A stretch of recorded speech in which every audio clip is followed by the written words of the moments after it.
안녕하세요. 경전 읽어주는 여자 여유주입니다. 제3장 행록 병술년 단기 4279년 서기 1946년 인정상가는 좀처럼 쉽게 말을 입 밖에 내지 않았고 말을 하여도 아주 짧게만 하였다. 그러나 그 짤막한 말이 곧장 이치의 핵심에 이르고 그 당장의 상황과 듣는 이의 의증을 깨트린 적이 많았다.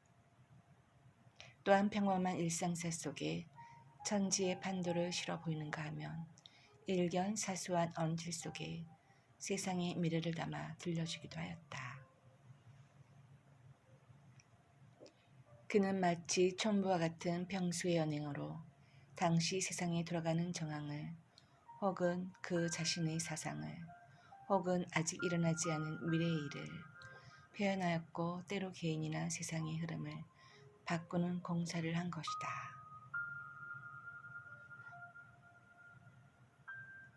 그러나 그 언행이 대부분 암시적인지라 비록 그 말과 행동을 직접 눈앞에서 보고 들은 자라하여도 그 의미를 알지 못할 때도 많았고 남들은 도무지 알 수 없어도 보고 듣는 당사자만은 전수신법으로 동연히 알아챌 때도 있었다.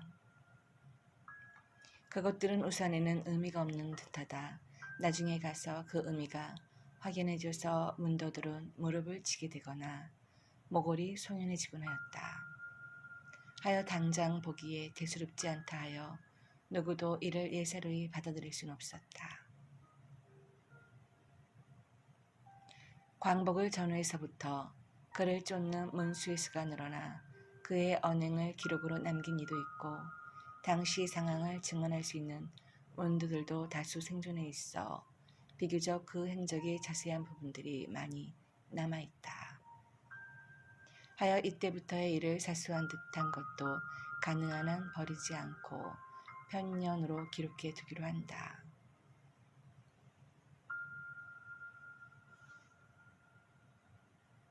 다만 필자가 그 의미나 배경을 상고할 수 있는 부분은 일부 비견을 가하지만 그렇지 못한 부분은 그 의미가 불확명한 사실에 입각하여 직언으로만 기록해 둔다. 다행히 뒷날 예지 있는 이가 이를 본다면 가히 이로써 인정상간이 암시한 바를 새삼 명료할 수 있을 터이고 통찰이 남다른 독자라면 그 언행으로서 즉시 인간세의 일을 능히 깨뜨려 볼 수 있을 것이기 때문이다.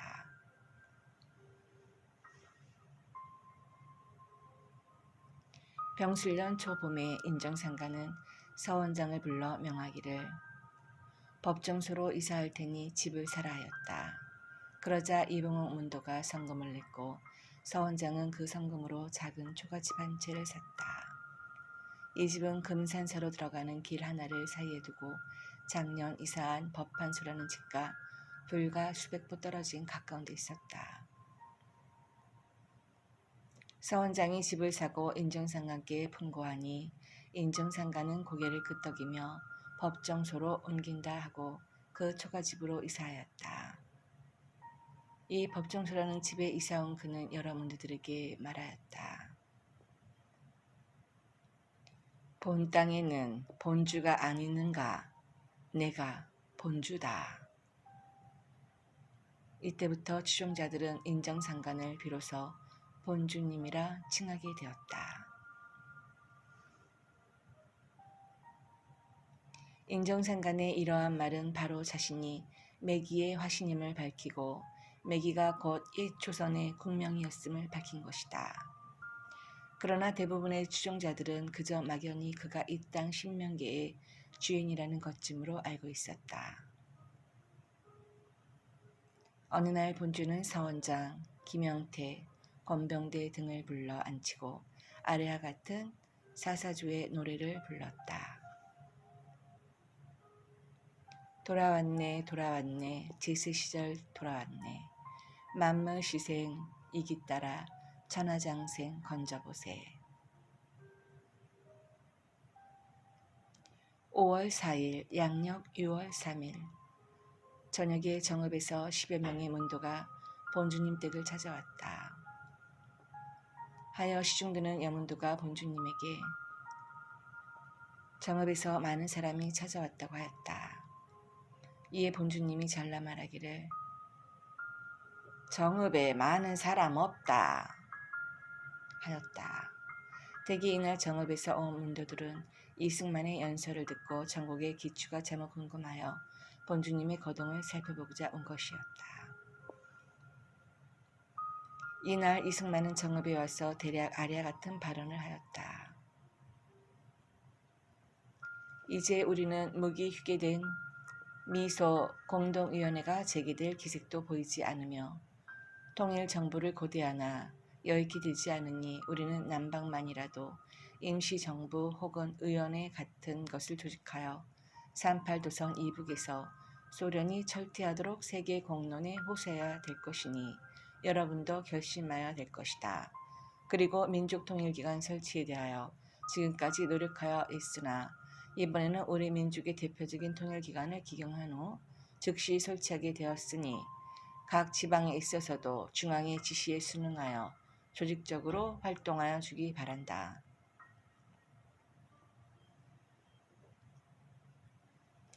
이보다 먼저 이승만은 누차 사람을 정읍으로 보내어 한교숙, 정상탁, 이중성 등의 의국지사들을 회유하여 중책을 맡기고자 하였다. 하지만 이중성은 이미 이승만을 상중할 수 없는 소인으로 여기어 그가 보낸 사람조차도 만나주지 않았다. 한교숙, 정상탁 역시 이승만이 암키와 똑같은 서양 여자를 데리고 사는데 분노하여 그가 보낸 사람들을 꾸짖어 돌려보냈었다. 때문에 이들은 다 이승만이 정읍에 온다는 말을 들었지만 한 사람도 읍내에 나가 그를 만나지 않았다. 이들은 다 이승만이나 김일성이 나라와 민족을 먼저 생각지 아니하고 자신들의 자리만을 탐하고 좌파나 우파니 하고 서로로 으르렁거리며 욕지거리로서 세월을 보내는 것을 통탄하였다. 이들은 다만 이 나라가 미국이나 소련의 간섭을 받지 않는 통일된 정부, 즉 중립국이 되기를 바랐던 것이다. 때문에 만일 이들 중에 한 사람이라도 읍내에 나아가 남한만의 단독 정부를 세우겠다는 이승만의 발언을 들었더라면 결코 그 연설장은 무사하지 못했을 것이다.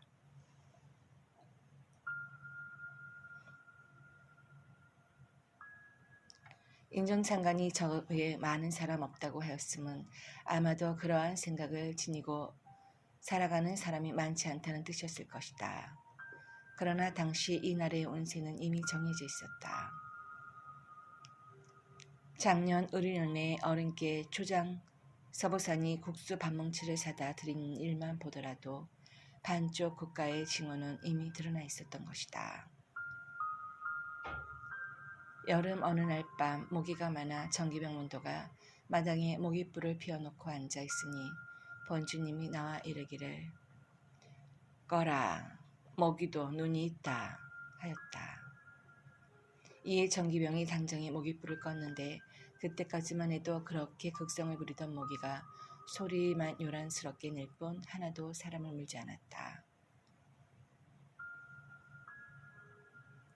여름 어느 날 소나기가 캐언이 쏟아지고 천둥 번개가 요란히 내리치니 문도들이 다 놀라 웅크리고 있었다. 그러자 본주님이 그들에게 이르기를 하늘만 무서운 줄 아느냐? 앞으로는 땅 하늘이 더 무섭다고 하였다. 어느 가을날 본주님이 마당에 있는 감나무를 가리키며 최인미 문도에게 말하였다. 감히 놀래서 한쪽이 까맣다. 하나만 따오너라.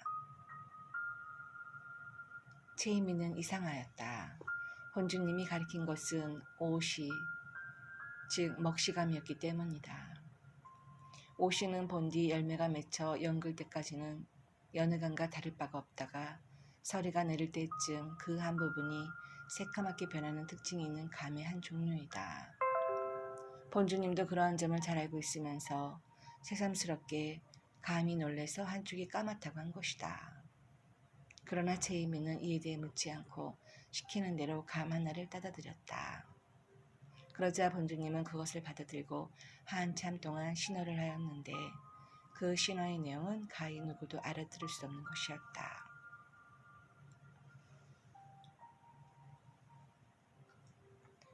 본초에 따르면 오시로 만든 곶감은 구역질을 다스리는 데도 효과가 있지만 특히 개에 물려 덧난 데에는 직방으로 듣는 특효약이 된다.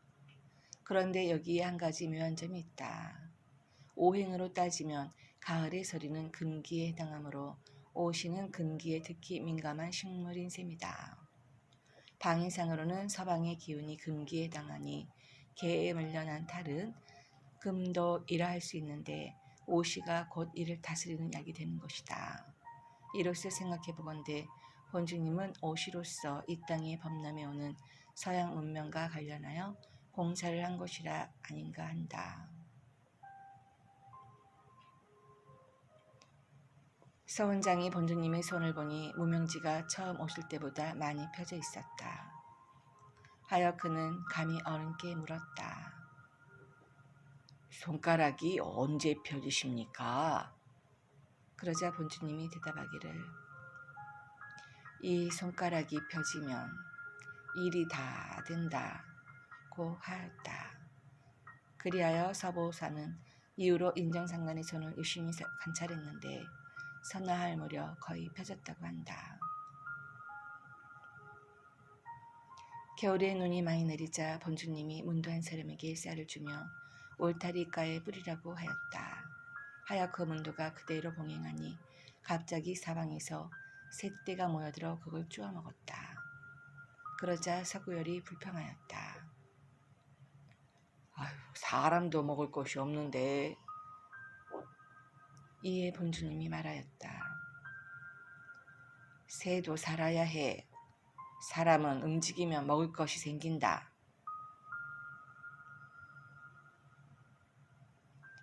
겨울 어느 날 아침 본주님이 세수를 하고 세수물을 눈 위에 쫙 뿌렸는데 그것이 눈 위에 떨어지자마자 다 쌀이 되어 있었다. 그리고 이삿대를 같이 하여 새떼가 모여들어 그 쌀을 먹었다고 한다. 어느 문도가 그릇을 본주에게 선물하였는데 본주는 이를 받아만 놓고 쓰지는 않았다. 하여 체이미 문도가 어른께 물었다. 저 그릇을 쓰면 어떻겠습니까? 그러자 본주님이 쓰면 못 써 하였다.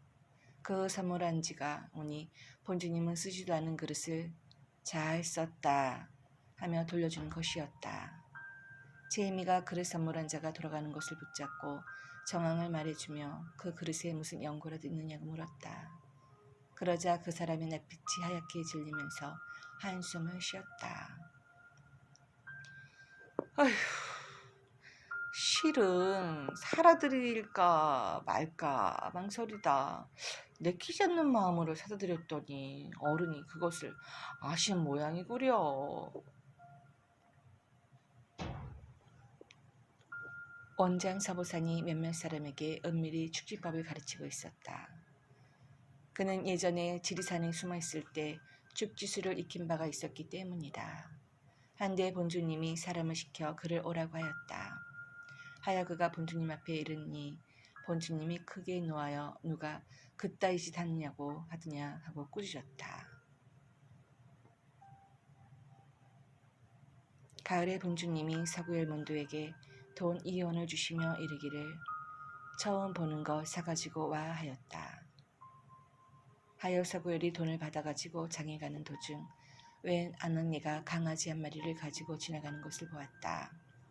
이에 서구열이 그 아낙네를 불러 세워놓고 안 강아지냐고 물으니 그 아낙네가 고개를 끄덕이며 맞다고 하였다. 다시 얼마냐고 물으니 2원이라고 하였다. 하여 서구열이 그 강아지를 사다가 본주님께 드리니 본주님이 받으시고 방우 왔냐 하였다.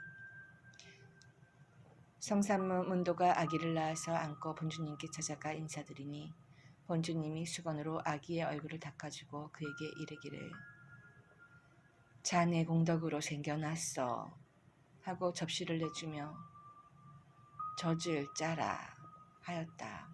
하여 그가 젖을 짜서 드리니 본주님이 그걸 방우에게 주며 연명면 하면 돼 하였다.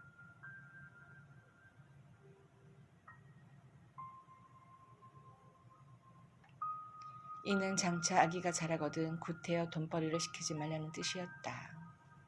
본주님이 김내연, 박춘성, 김덕현, 은도 등에게 이르기를 내가 아니면 밝힐 사람이 없어 전여일로 밝혀져 하였다. 전여일로라는 것은 처음으로라는 뜻이다. 본주님이 법방에 가시어 잠깐 누워있다가 사방을 두루 살피고 김형순에게 이르기를 개에게 하여도 사람은 수가 개만 못돼 하고 단식하였다. 여기서 잠시 독자들의 이해를 돕기 위해 본주 인정상간이 사람의 연수를 개에 비교하여 단식한 내막을 알아보기로 하자.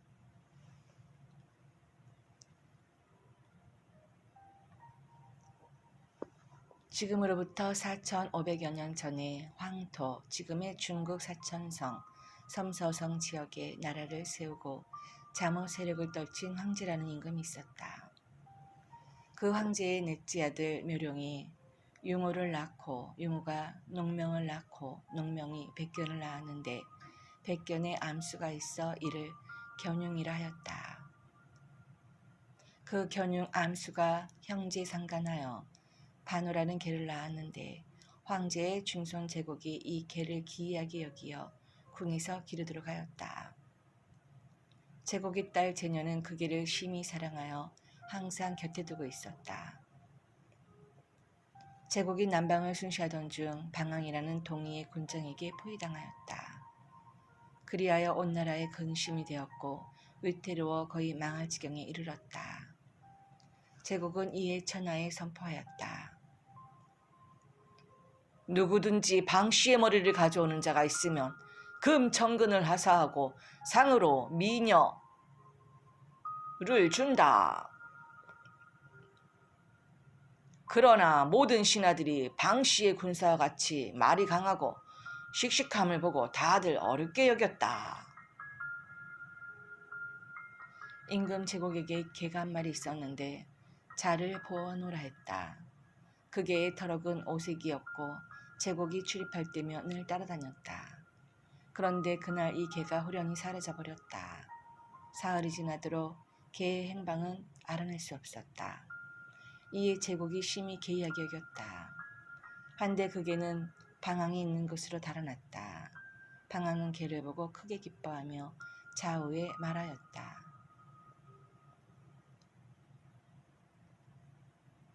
개도 오히려 주인을 버리고 나에게 왔으니 나는 반드시 흥황할 것이다. 방씨는 이에 크게 연회를 베풀고 개를 위하여 노래를 지어 불렀다. 제국의 망함이여 개도 데려 주인을 버리도다. 우리 반드시 흥할 것이라. 방어주차 돌아오도다. 악공들이 방황의 노래소리에 맞추어 음악을 연주하자 과연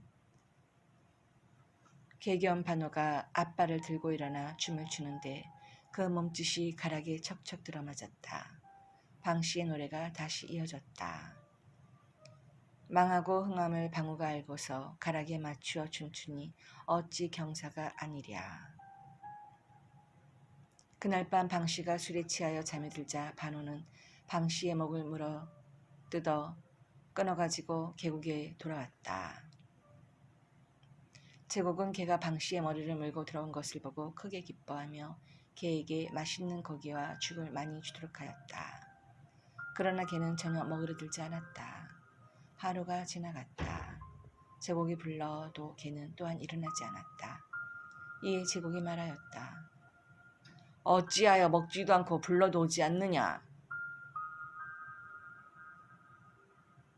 이는 바로 짐이 상을 내리지 않음을 하나요? 그러함이 아니나뇨? 지금 마땅히 짐이 선포한 대로 너에게 상을 주면 받겠나뇨? 반호가 제국의 이러한 말을 듣자 즉시 일어나 훌쩍훌쩍 뛰며 좋아하였다. 하여 제국은 반호에게 계리물을 봉하고 미녀 5사람과 계린곳 1,000호를 하사했다. 후에 반호가 삼남육녀를 낳으니 그 사내아이들은 처음 낳았을 때 형상이 비록 사람과 같았으나 개와 같은 꼬리가 있었다고 하며 그 후로 자손이 장성하여 견용의 나라가 되었다고 한다. 원주에는 제국이 반호를 봉해주지 않았고 반호가 제국의 딸 제녀와 그 시녀 신년호를 납치해갔으며 그 두 여인에게서 24명의 개 자식이 태어났다고 되어 있다. 송대의 유괴가 찬한 묘황 소기에는 아래와 같이 전하고 있다. 묘족들이 말하는 바에 의하면 요족 시조의 아비는 개였고 어미는 사람이었다고 한다. 혹은 말하기를 그 여인이 바로 고신씨의 공주였다고도 한다. 아들 넷을 낳았는데 장성하게 되자 개를 끌고 사냥을 다녔다. 개가 늙어지자 숨이 가빠 능히 사냥을 하지 못하였다. 그래서 아들들은 노하여 강물 속에 밀어넣어 죽어버렸다. 이들이 돌아오자 그 어미는 개의 행방을 물었다.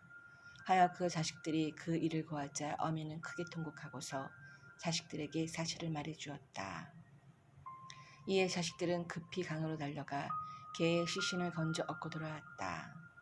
그때 개의 입에서는 선혈이 흘러나왔고 그 선혈은 아들의 가슴을 타고 내렸다. 아들들은 이를 슬퍼하며 그 뒤로부터는 반드시 붉은 뱃조각 끈을 두 가락으로 가슴에 들였는데 그것은 바로 그 일을 오래도록 잊지 않기 위해서였다고 한다.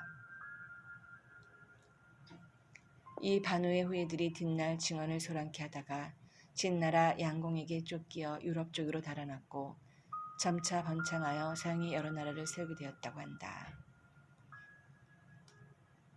옛 문헌들이 이렇게 그들의 조상이 곧 개와 관련이 깊다는 것을 밝히고 있거니와 이러한 일을 다만 신화 속의 일이라고 치부하기에는 공교로운 점이 너무나 많다. 그들의 체질과 습성, 신앙과 학문을 살펴보기와 비교해 보았을 때 드러나는 개와의 일치점이 한두 가지가 아니기 때문이다. 이에 필자는 반호 후예들의 특성을 논하고 비교하여 그들과 개의 관련성을 밝히고자 한다. 우선 그들이 지닌 체질성의 특징에서부터 그러한 점이 잘 드러난다. 첫째, 그들의 몸에서 풍기는 냄새를 맡으면 경공의 냄새와 하나도 다를 바 없어 꼭 우리 월이가 곁에 와 있나 의심할 정도다. 때문에 그들은 그 고약한 경공의 냄새를 가리기 위해 각종 탈취제를 써왔다. 저들이 역대로 실크로드를 통해 중국과 교육을 했던 것은 바로 중국의 향료를 구해가기 위함이었다. 야소가 처형을 당했을 때도 그 추종자들이 몰약과 침량을 섞은 향료 100근을 썼다는 기록도 전하고 있다. 현재 미국의 TV 광고들 가운데 3분의 1이 각종 탈취제라 하니 그 향료 문화의 구린 이면을 보여주고 있는 것이다. 둘째, 그들의 장부가 우리의 사람과 달라서 대변을 볼 때 절대로 소변이 나오지 않는다. 좀 지저분한 이야기가 되겠지만 우리의 재래식 변수에는 소변이 섞여 물기가 많기 때문에 대변 떨어지는 소리가 똥 하고 들린다. 그래서 대변의 의성어가 똥으로 전해졌다. 저들의 변수에 소변이 섞이지 않아 물기가 별로 없기 때문에 대변 떨어지는 소리가 덩 하고 들린다. 그래서 그 대변의 의성어가 덩으로 전해진 것이다. 우리는 예로부터 살구씨를 해소, 천식, 배농, 소염 등의 약재로 써왔다. 특히 개한테 물린 데는 반드시 살구씨 기름을 먹고 바름으로써 공수병이나 광견독을 예방하였다. 그런데 저들은 살구씨를 10여 개만 먹으면 가히 생명을 유지하기 어렵게 되어버린다. 그들의 장부가 개의 그것과 같기 때문이다. 살구라고 쓰면 바로 개를 죽인다는 뜻이 되고 실제로 개에게는 극약이 된다. 때문에 우리에게는 양약이 될 수 있으나 개의 장부를 지닌 자들에게는 독약이 되는 것이다. 셋째, 우리의 체질은 따뜻한 방에서 자야만 능히 몸을 가볍게 움직일 수 있으나 저들은 땅바닥에 천막을 치고 노숙을 해도 그 몸에 전혀 냉기를 받지 않는다. 만약에 우리가 저들처럼 땅바닥에서 며칠만 자고 나면 몸에 무서운 냉기가 침입하여 능히 활동할 수 없게 되어버린다.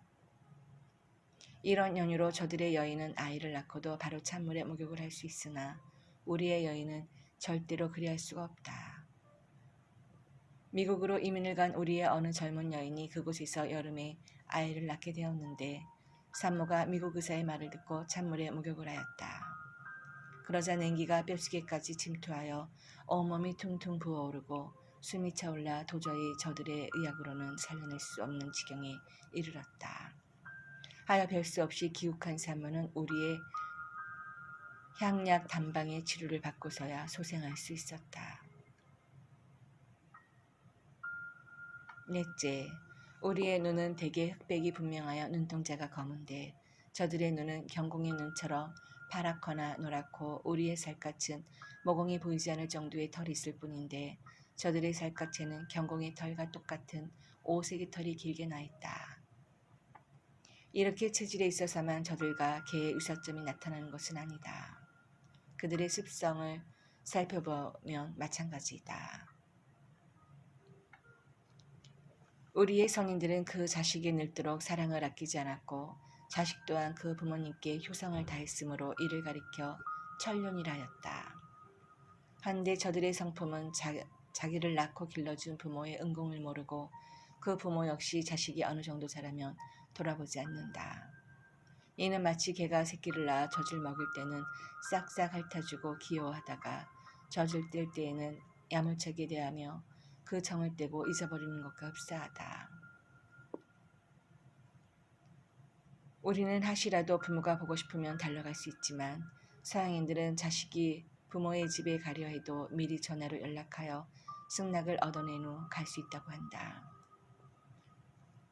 또한 저들이 개를 끔찍이 위하고 사랑하는 바를 보면 가히 제 주상을 숭배하는 정신에서 나온 것이 아니라고 보기 어렵다. 이는 저들이 절대로 개고기를 먹지 않는다는 점에서도 드러난다. 어떤 나라는 개고기를 먹는 나라와는 국교도 단절하겠다고 부르짖고 있는 지경이다. 최근에 영국의 어느 여자 강대는 우리가 개고기를 먹는다고 우리의 책임있는 정치인에게 심한 공갈 편지를 보내온 일도 있었다. 이들은 이토록 개를 공경하기 때문에 개에게 유산을 물려주는 자도 있다. 그리고 이들은 대개 제 부모의 무덤보다 개의 무덤을 더욱 화려하게 꾸미고 성묘를 하고 있다. 우리는 음식을 먹을 때 운입술로서 바르게 먹지만 저들은 아랫입술로 먹는다. 즉 포크를 엎어서 아랫입술로 핥아먹고 있는데 이는 개가 음식을 먹는 것과 너무나 흡사한 것이다. 우리의 풍속은 반가운 사람을 대하면 의불하거나 서로 머리를 조아려 절을 한다. 한데 저들은 반가운 사람과 인사를 나눌 때 서로 얼굴을 부비거나 또는 상대방의 손이나 얼굴 등에 입을 맞춘다. 즉 싹싹 핥는 것이다. 그리고 저들의 옛 문헌을 상고해보면 천한 사람이 귀한 사람의 발들에 입을 맞추었다.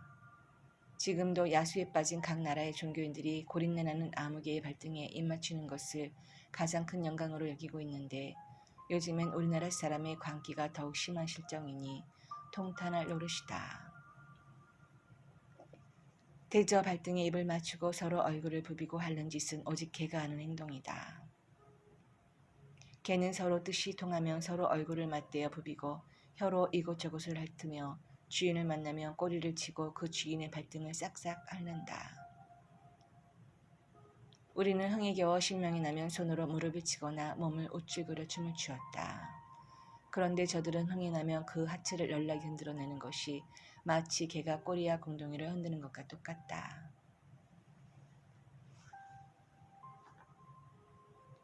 우리는 아기를 낳으면 바르게 뉘어 기르는데 저들은 갓 낳은 아기를 엎드려 잠재워 기르고 있다.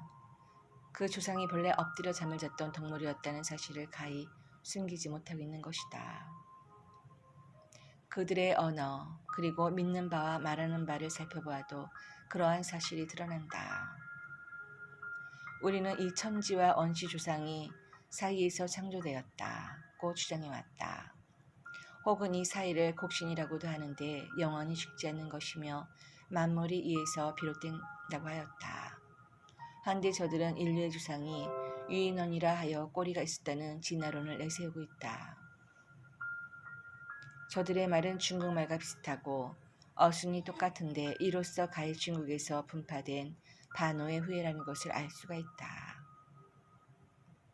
그러한 예로는 중국인들이 아버지를 파파라고 하고 어머니를 마마라 하는데 그들 또한 어렸을 때 그 아비를 파파라 하고 어미를 마마라 한다.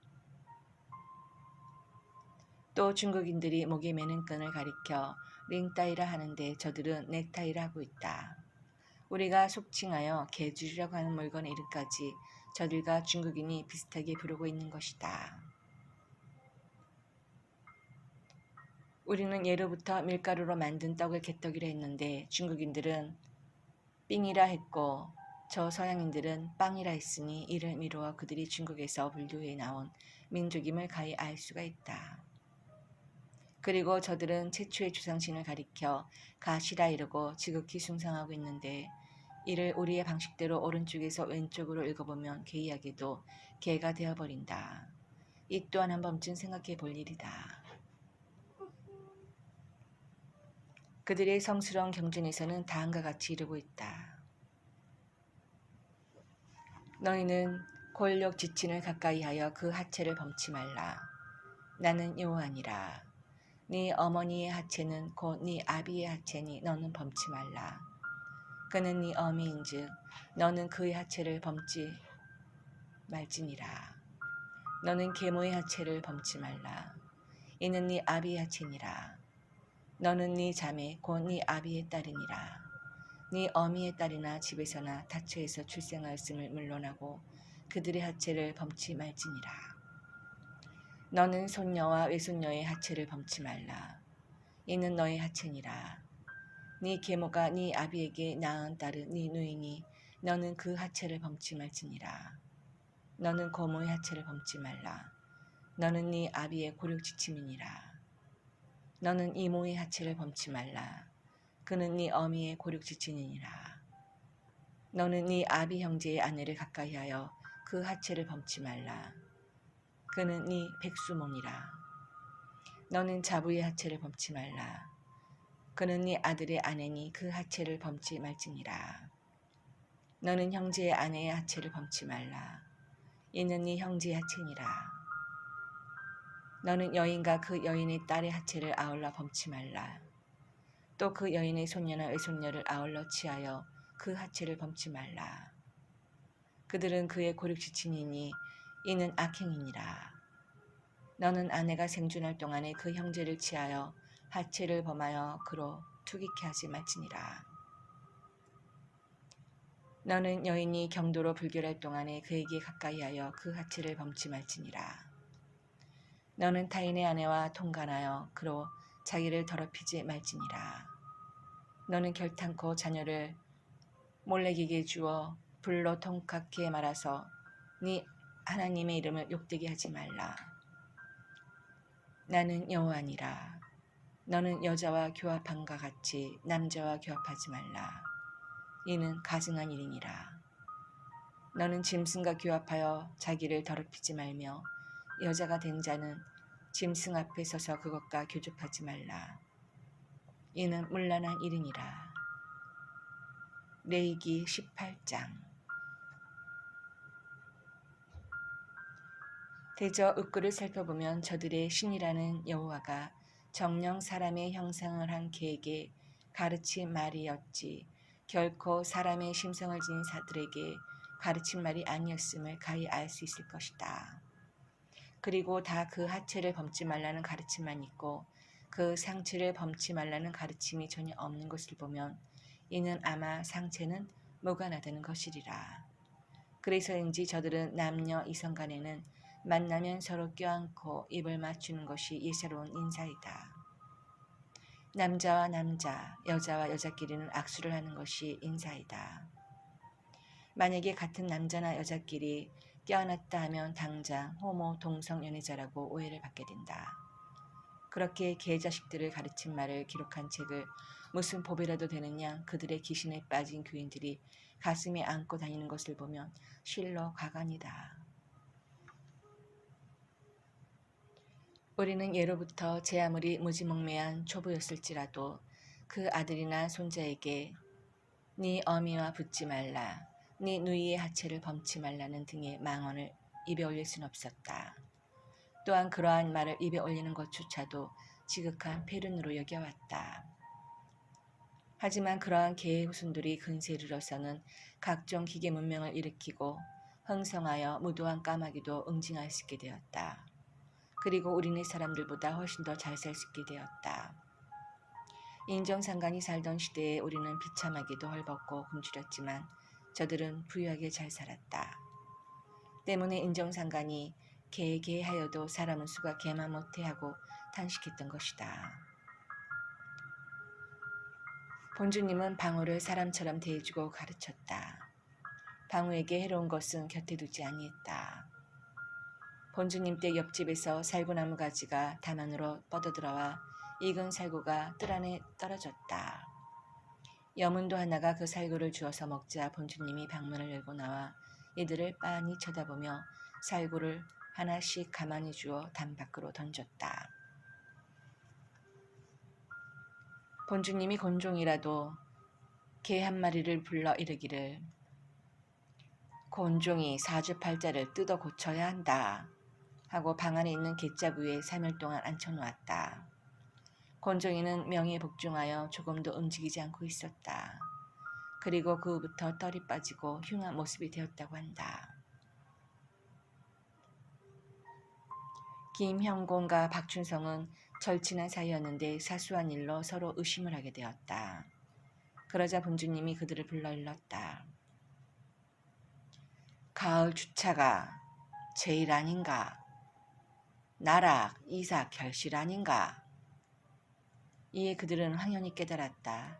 대저 누구나 결실에 믿음이 없다면 파종을 할 수가 없는 법이다. 때문에 가을의 결실은 가장 큰 믿음이 되는 것이다.